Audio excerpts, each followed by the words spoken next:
নমস্কার, আমি আবার ফিরে এসেছি একটা রেসিপি নিয়ে।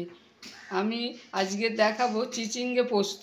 সেই জন্য আলু আর চিচিঙ্গে খুব ছোট ছোট করে কেটে রেখেছি। আলু একটা, চিচিঙ্গে একটা, আর পেঁয়াজ এক বড় সাইজের একটা। আমি পোস্ত নিয়েছি আর 4টে কাঁচা লঙ্কা, 2টো লাল পাকা লঙ্কা নিয়েছি।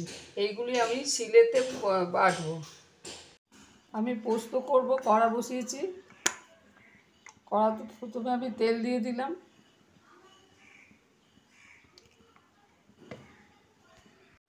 আগে পেঁয়াজটা দিয়ে দিলাম।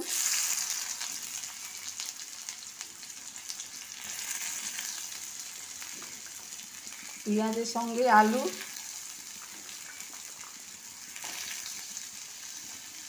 আর চিচিঙ্গেটাও দিয়ে দিলাম।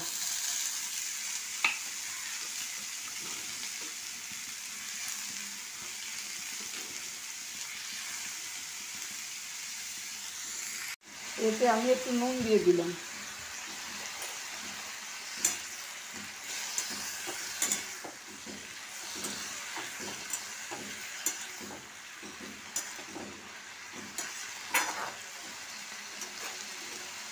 নুন দেওয়ার ফলে চিচিঙ্গে আর আলু দুটো দিয়ে পেঁয়াজ দিয়েছি, একটু জল বেরিয়েছে।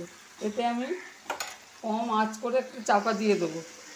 চাপা দিয়ে রেখেছিলাম বলে আলুটা চিচিঙ্গেটা ভালো করে বেশ নরম হয়ে গেছে, সেদ্ধই হয়ে গেছে। এবার আমি পোস্তটা দিয়ে দিলাম, যে পোস্তটা বেটে রেখেছিলাম।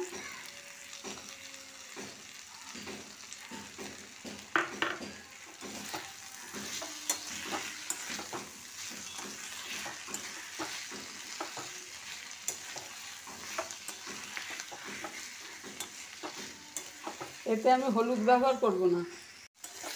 বেশ ভালো ভাজা ভাজা হয়ে গেছে। এবার আমি জল ঢেলে দেবো।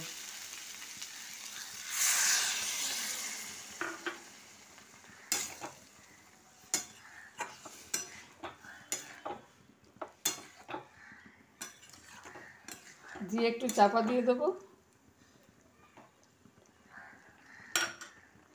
টেস্ট আনার জন্যে আমি একদম 4টে দানার মতো চিনি দিচ্ছি।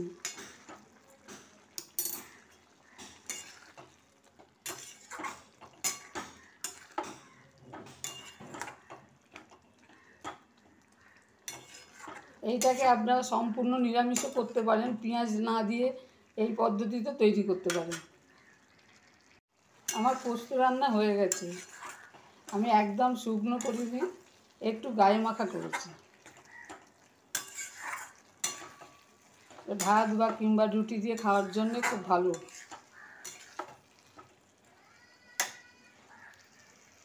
চিচিঙ্গে পোস্ত আমার রেডি হয়ে গেছে। এই পোস্ত যদি আপনাদের ভালো লাগে তাহলে শেয়ার করবেন, সাবস্ক্রাইব করবেন। আমি একটু জল জল রেখেছি, কারণ ভাত দিয়ে খাওয়ার পক্ষে খুব ভালো। একটু জল জল রেখেছি কারণ আপনারা যখন দীঘা কিংবা পুরীতে যান দেখেন একটু পাতলা পাতলা, কিন্তু খেতে খুব দুর্দান্ত। এটাও সেরকম খেতে খুব দুর্দান্ত, কিন্তু একটু জল জল ভাব থাকবে। আপনাদের রেসিপি যদি ভালো লাগে তাহলে শেয়ার করবেন, সাবস্ক্রাইব করবেন।